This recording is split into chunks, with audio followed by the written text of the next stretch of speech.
ஆன்மீக பின்னணியில் ஆச்சரியப்படுத்தும் நிகழ்வுகள். மர்மம்.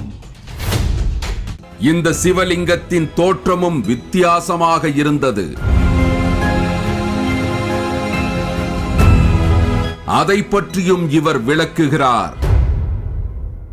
சாமியுடைய திருப்பாதங்க, சிவனுடைய திருப்பாதம் தான் இங்க, புரியுதுங்களா? லிங்கத்திலே வந்து சிவபெருமானுடைய திருப்பாதம் ருத்ர அவதாரமா லிங்கத்திலிருந்து வந்துட்டு இருக்கு. நம்ம எல்லா கோவிலையும் சிவபெருமான லிங்கமாக தான் வழிபாடு செஞ்சுட்டு இருப்போங்க.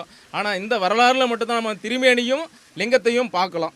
இந்த நந்தி தீர்த்தம் எங்கிருந்து வருகிறது என்று கேட்டபோது, அணைக்கட்டி நீர்பிடி பகுதியிலிருந்து இந்த தண்ணீர் வருகிறது என்றாலும், தண்ணீர் இல்லாத வறட்சியான காலத்திலும் இதே அளவுக்கு தண்ணீர் வந்து கொண்டிருக்கும் என்றும் கூறி ஆச்சரியப்பட வைத்தார்கள். ஆற்று நதி நீரும் கலந்துட்டு இருக்காங்க.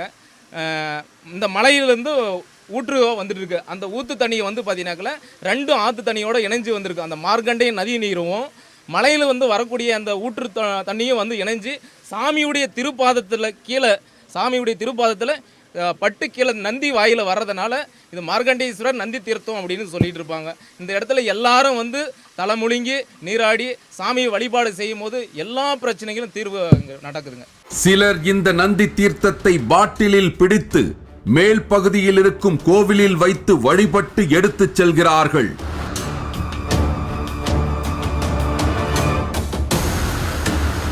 அணைக்கட்டுக்கு முன்பகுதியில் கருப்பசாமி இருப்பதால் கருப்பசாமியை குலதெய்வமாக கொண்ட சிலர் இந்த தீர்த்தத்தில் நீராடி செல்வதாக கூறினார்கள்.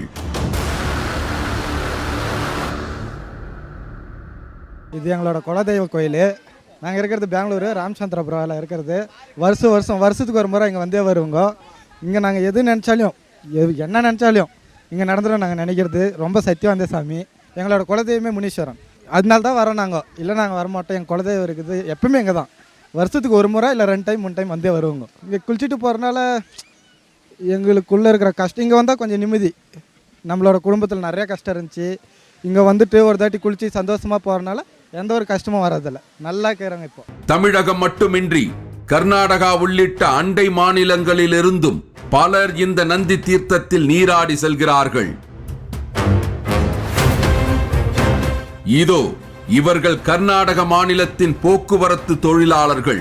இவர்களும் இந்த நந்தி தீர்த்தத்தில் நீராட வந்திருப்பதாக கூறினார்கள்.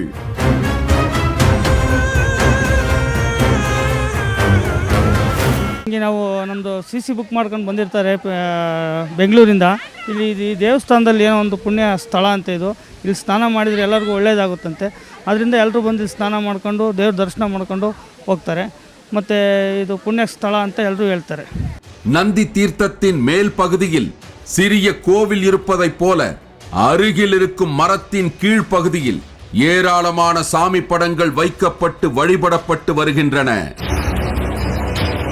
இயற்கையும் ஆன்மீகமும் இணைந்த ஒரு ஆச்சரிய இடமாகவே இந்த நந்தி தீர்த்த பகுதி காண கிடைக்கிறது.